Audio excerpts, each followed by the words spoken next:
పెళ్లిళ్ళు ఆయన భార్యల గురించి ప్రస్తావన అసెంబ్లీ సాక్షిగా చేసుకున్నారు. అక్కడ ఆయన ప్రాతినిధ్యం లేకపోయినప్పటికీ కూడా. అట్లాంటి పదజాలాన్ని ఇవాళ ఎవరు వాడరు. మీకున్నటువంటి భార్యలో లేదంటే మీ వ్యక్తిగత పవన్ కళ్యాణ్ గారు మీరు అప్పుడు అన్నారు 3-4 భార్యలు, ఇంకా కార్లు మార్చినట్లుగా నెలకొకళ్ళని మారుస్తున్నారు అని చెప్పేసి ఇట్లాంటి మాటలన్నీ మాట్లాడారు పవన్ కళ్యాణ్ గారిని. అట్లాంటి మీ స్టెప్నీల సంభాషణ ఇవాళ అసెంబ్లీలో రాదు. మీకున్నటువంటి ప్యాలెస్ల ప్రస్తావన రాదు.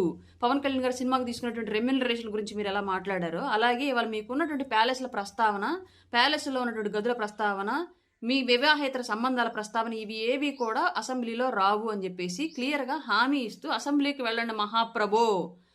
ప్రభుత్వం ఎప్పుడు ఏకపక్షంగా నిర్ణయాలు తీసుకునేలాగా ఏ ప్రభుత్వానికి కూడా ఉండకూడదు.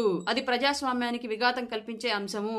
ఒక్కళ్ళే గెలిచినప్పటికీ కూడా వెళ్ళి ప్రభుత్వం తీసుకున్నటువంటి నిర్ణయాలు ఏమైనా తప్పిదాలు ఉంటే వాటిని సరిచేసుకోవాలని వాయిస్ ద్వారా చెప్పాల్సినటువంటి అవసరం అసెంబ్లీలో ఉంది. కాబట్టి సింగిల్గా వెళ్లే సింహం ఇవాళ 11 సింహాలు కలిపి లోపలికి వెళ్ళి కూర్చొని అక్కడ సింహగర్జన చేయండి 11 నియోజకవర్గాల తరపున. అక్కడ మీ ప్రస్తావన, మీ భార్యలు, మీ పిల్లలు, మీ భవనాలు, మీ వ్యక్తిగత జీవితాలకు సంబంధించిన ప్రస్తావన రాదు, రానివ్వము. అట్లాంటి అగౌరవమైనటువంటి సభలు మేము అక్కడ జరపం. అక్కడ ఉంది చంద్రబాబు నాయుడు గారు, పవన్ కళ్యాణ్ గారు ఆ సభలో ఉందని చెప్పేసి క్లియర్గా చెప్పింది.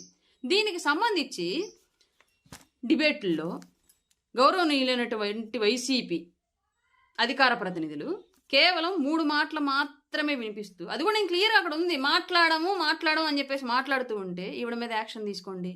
ఏ లెక్కన యాక్షన్ తీసుకుంటారు? అసలు నేను ఏమన్నా అని ఏం యాక్షన్ తీసుకుంటారు ఎవరైనా? అటు పార్టీ అని ఇటు పోలీసులైనా.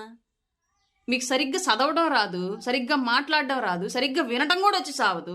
ఇంకెట్లా రాజకీయాల్లో ఇన్నాళ్ళు కొనసాగారో, మిమ్మల్ని ఎలా మేము నమ్మామో మాకు అర్థం కావట్లేదు. ప్రజలు ఇప్పటికి కూడా ఇంకా వైసీపీ జెండా పట్టుకుని ఎట్లా తిరుగుతున్నారో మాకు అర్థం కావట్లేదు. అంటే మీ భారతీరెడ్డి గారిలాగా భువనేశ్వరమ్మ గారు పుట్టలేదా? మీ జగన్మోహన్ రెడ్డి గారిలాగా పవన్ కళ్యాణ్ గారు పుట్టలేదా? మీరు రాజశేఖర్ రెడ్డి గారిలాగా చంద్రబాబు నాయుడు గారు పుట్టలేదా? మీరేమైనా పైనుంచి ఊడిపడ్డారా? మేమేమైనా తల్లి కడుపులోంచి పుట్టామా? లేదంటే మేమేమైనా ఎక్కడి నుంచి అన్న చెత్త కుప్పలు దొరికితే మీరే తల్లి కడుపులో పుట్టారా? భువనేశ్వరమ్మ గారిని అవమానించినప్పుడు తెలియలా? ఇప్పుడు మేము అనవ రండి అన్నదానికి ప్రస్తావించింది మీరు ఫీల్ అయిపోతున్నారే. మరి ఆ రోజు అన్నారు భువనేశ్వరమ్మ గారిని అంత